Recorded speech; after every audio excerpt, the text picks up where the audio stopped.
So let's talk about magic. Sorceries, pyromancies, miracles, and the sad excuse for hexes we got in Dark Souls 3. This first invasion is one of my few escapades into trying out leveling up attunement in this game, and one of the few invasions where it went sorta kinda well for me. Keep in mind that I'm not a particularly good or experienced caster. I'm using probably the two best pyromancies in this game for invasions, so that should hopefully offset my lack of skill a little.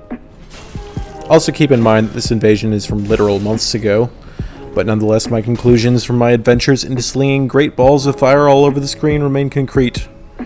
Invading as a caster in Dark Souls 3 is never more optimal than invading as a melee build. Given the ring requirements to make your spells do damage, wearing hideous anti-fashion headwear sometimes, the fact that cast speed isn't tied to attunement, friendly fire with other invaders, and the fact that your stats are stretched so thin that you almost die every time you get hit by an Ultra R1 results in one stone cold fact. Invading as a caster is straight up bad for both you and your co-invaders in this game. Spells are not good enough to consistently hit your target unless they're distracted, and while you can run out of FP, you never run out of sword. At least, not with DS3 durability. Even this guy who's using the big version of the butcher knife that you basically never see, he has the wits to reaction roll a maximum cast speed cast of Chaos Bed Vegetables as long as he sees it coming. Conclusions? Invading as a caster fucking sucks in this game.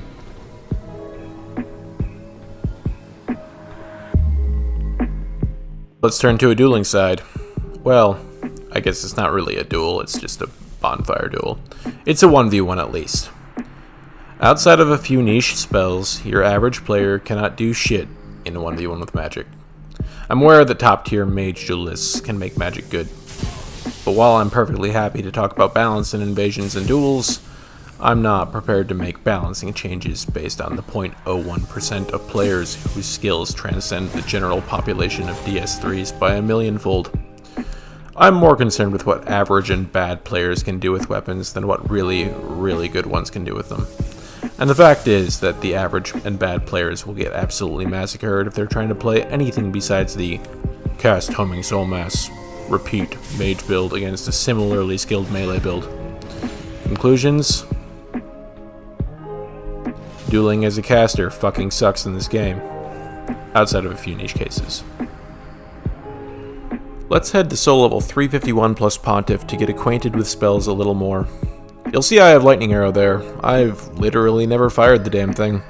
I cast Tears, Great Heal, and Fire Surge, and that's about it.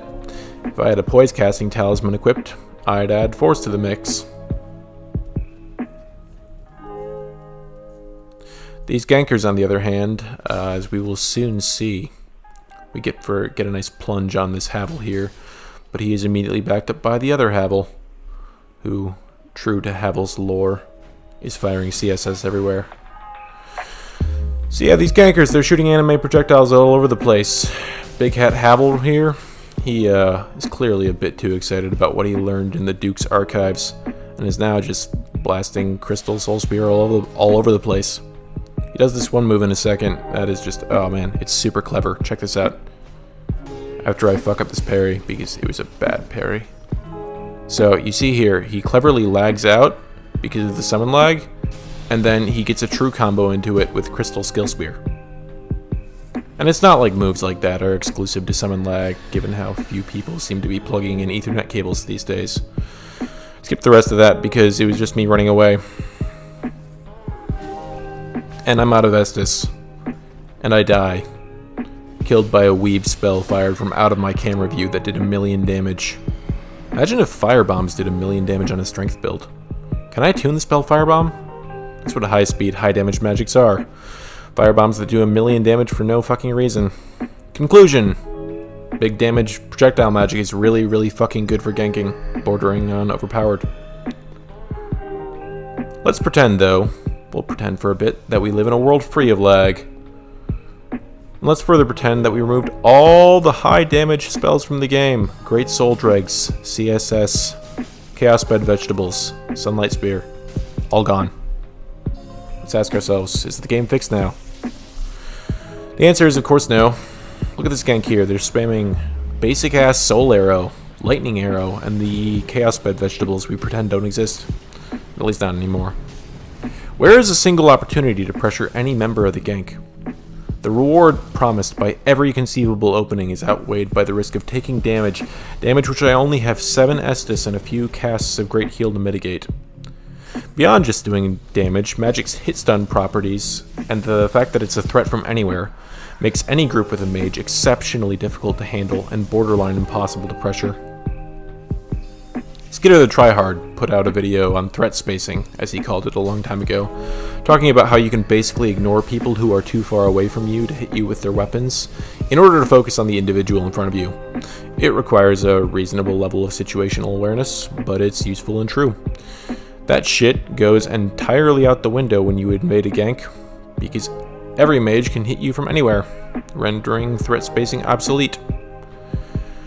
The space between you and a mage required to punish anyone else's activity, swings, with punishing, all that good stuff, the basics of DS3 PvP. The space required between you and this mage is essentially infinity. Conclusions? It's not just the high damage magic projectiles that are brokenly good in a gank, it's magic in general. One of the hardest things to deal with as an invader is a gank just spamming basic-ass Deep Soul, because you can spam it forever. It stays on screen, and has hit stun, so even if it doesn't do a lot of damage, it can absolutely combo into big-ass weapons that totally do have hit stun, or that totally do a lot of damage. It's not about damage on Deep Soul. It's about pressure, handling space, and hit stun. And that's all you need to nullify Invader Pressure. Just one dude with all the fucking spell rings equipped. Get backstabbed, Havel. Get the fuck out of my world.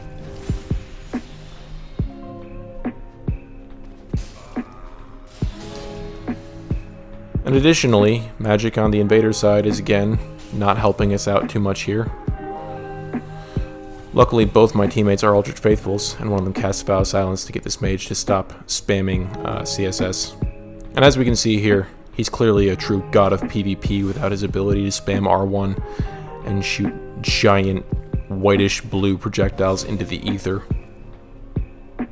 He spams the same weapon art 3 times in a row, almost gets backstabbed, and then he gets easily set up parried for the Chaos Dagger Hornet riposte.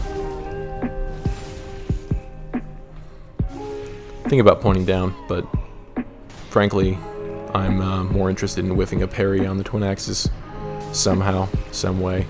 And now the gank is really turned. How does it feel, man? How does it feel to be pressured by 2 people just spamming projectiles at you so that you never have an opening to attack? Does it feel a bit overpowered? Does it feel like it's broken and unfair? I thought that mage wasn't going to help out for a second, but it turns out he was just replenishing his weeb projectile stash. And Havel makes one mistake and gets fucked instantly for 1,000 damage.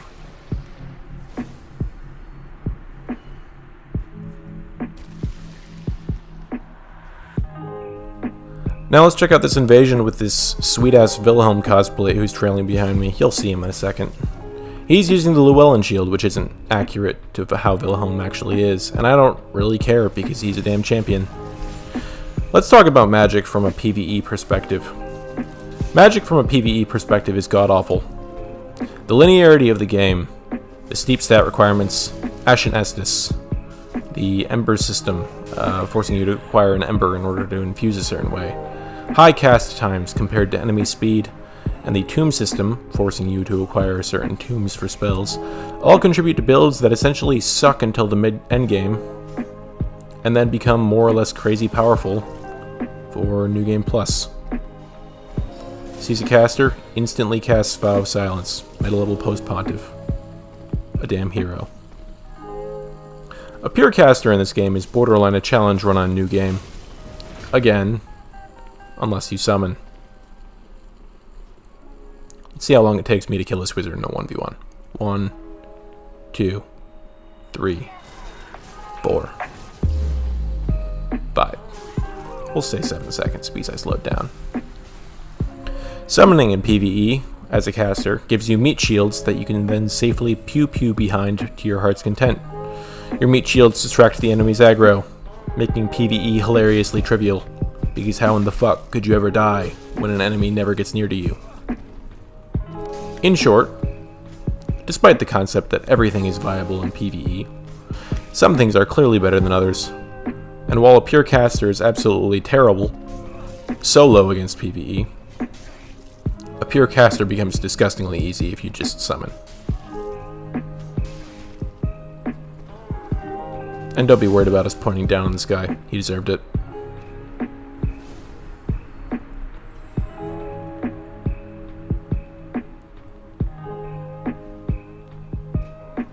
Don't be sorry, Wilhelm. Let's entertain the thought that all projectile magic is removed from the game because it's clearly unbalanced and just doesn't work with how the combat works. It's either too bad if you don't summon, or too good if you do. Sorcery becomes basically non-existent. Same with pyromancy. Same with the sad excuse for hexes we got in Dark Souls 3. Essentially all we have left are healing miracles. So are they balanced? No. Absolutely not. Given the high tier healing miracles ability to heal every member of a party, a faith wizard becomes absolutely broken in terms of tipping the delicate Estus balance of this game far in favor of a group. We see this gank here with heal miracles going off fucking everywhere. If they were operating as a team, actually, it would be easy to essentially conserve all of their Estus simultaneously. I'd say if miracles just healed the person who cast them, they would be balanced. But in the given iteration of the game, healing miracles are disgustingly powerful. This completes the traditional RPG triangle of mage, cleric, melee dude, which is far too strong in this game as is. So you might say to me, well, silly dog, that's a tryhard gank. They've got a dried finger active. It's not representative of your average players. Invade a host and 2 overleveled phantoms, all with 60 faith soothing sunlight, and then tell me what your average players are. Or let's just take a look at these 2 guys here. I sped up all the boring and non-relevant bits, so enjoy some chipmunkified backstab noises. Things to note early. Overleveled Phantom had Lightning Blade on his fume earlier, and let's just count how many times he swaps weapon for our own amusement. Nothing wrong with having a full arsenal, but swapping that many times seems to lack confidence to me. So we chip away at each other for a little while longer. I try and conserve what Estus I can. He's still recasting tears, obviously, so he's got some faith investment. But soon enough it becomes clear exactly how much faith investment he has.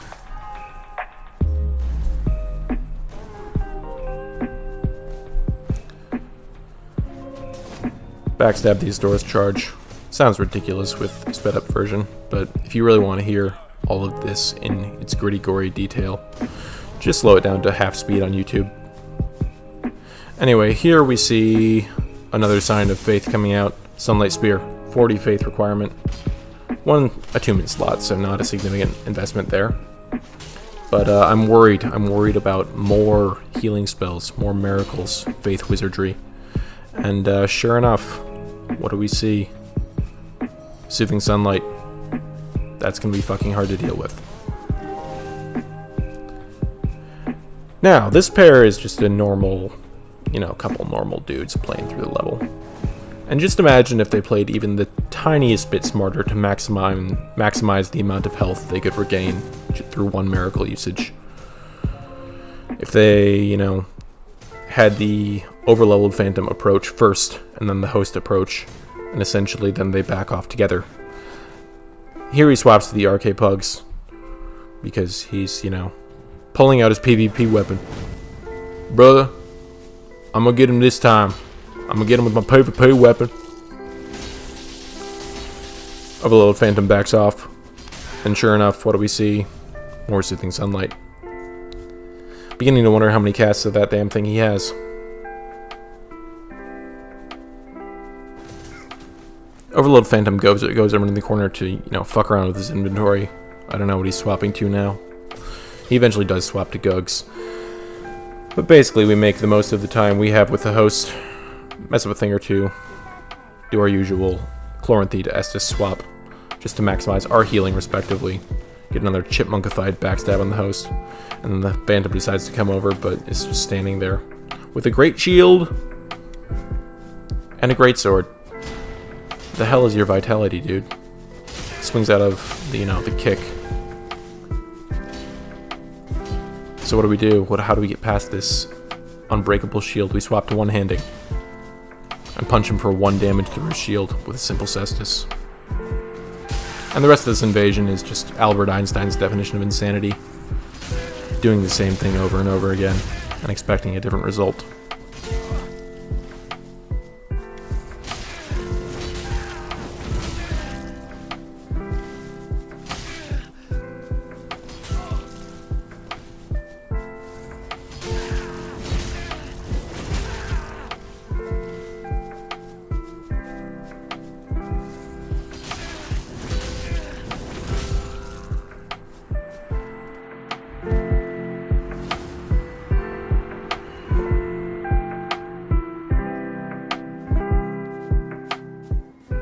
Now, I want to make something very, very clear.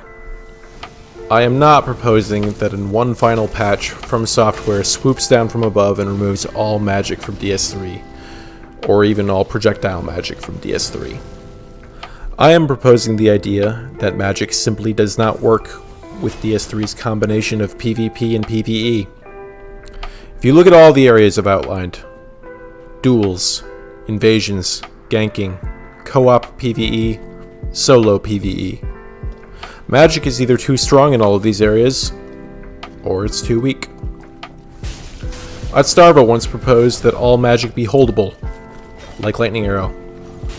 As someone who has fought Lightning Arrow in invasions, that is a terrible, terrible idea. Imagine 4 people all holding CSS simultaneously, poised and waiting to cast at your first move. If I were to propose, hypothetically, that all magic have no hit stun and have its damage reduced by half, any PvE player or duelist would immediately object, citing the weakness and difficult playstyle that magic suffers from in those respective areas. Magic in both desperately needs a buff in Dark Souls 3 and desperately needs a nerf simultaneously. Magic is Dark Souls 3's compromise between wanting to preserve the power that magic held in previous titles, Wrath of the Gods and DS1 for PvP, and Soul Geyser in DS2 for PvE before it was nerfed.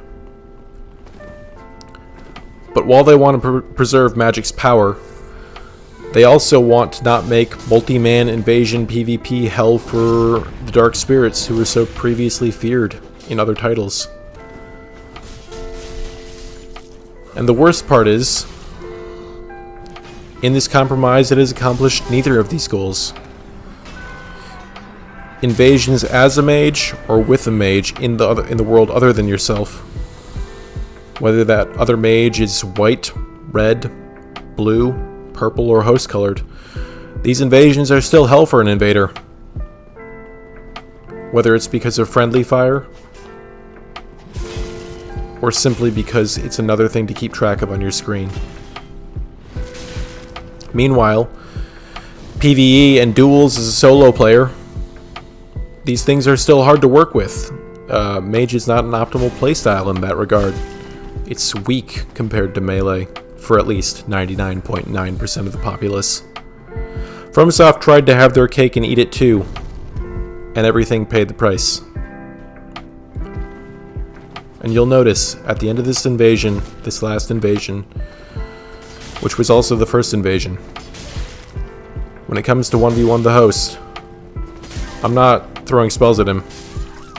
I'm using my greatsword, because I can run out of FP, but I don't run out of sword. And if you remove projectile magic from this game, besides healing miracles, which would be nerfed only to heal the caster, what do you have left in terms of elemental build diversity? You have a bunch of builds whose only difference is that they essentially deal a different color of damage. assuming they were actually balanced to be reasonably equal without Dark or Chaos always being best. Is the only point of being a Crystal build to nuke that shitty fashion mage when you do manage to hit his light rolling laggy ass? Is the only point of being a Dark build so that you can nuke a half-naked guy wearing the blindfold mask and wielding a Dark Lothric Knight sword and parry shield?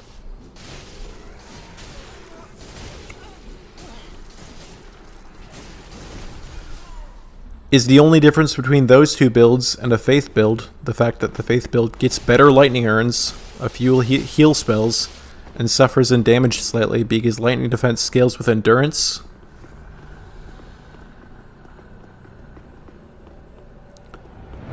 No, removing magic from this game would make every build formless and dull. It's too late for DS3. But it's not too late for the game of the future. Here are the basic changes from DS3's formula I propose. 1. Remove Attunement, Faith, and Luck and rename Intelligence into Arcane. 2. Make up for the lack of playstyle variety by creating fewer weapons with far more interesting and dynamic movesets. Every weapon should be worth a playthrough and a character. 3. Give the player a few items that essentially act as spells at significant consumable cost, and make these quote-unquote tools scale with Arcane better between 80 and 99 than between 20 and 40. God, can you imagine what it would be like if a game like that existed? If it had a fast and dynamic combat where there was a better button than R1 sometimes. Where the combat looked and felt weighty. And the game was just an overall masterpiece in terms of PvE and PvP. Where every weapon had a purpose, and there was no meta. Where you could play both rustic, and occasionally, if you really wanted to, go for the spectacular. Nah, that would be insane. Such a game, if it were to exist, would be better than all the other From games combined. Can you even imagine the possibilities? I can't wait to find out.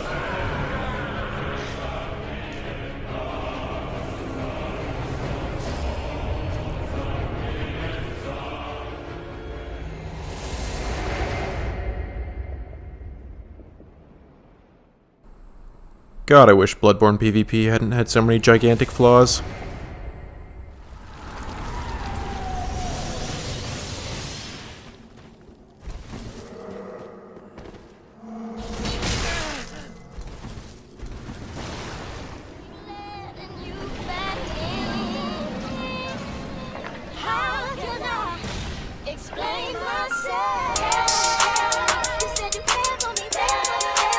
Louisiana shit.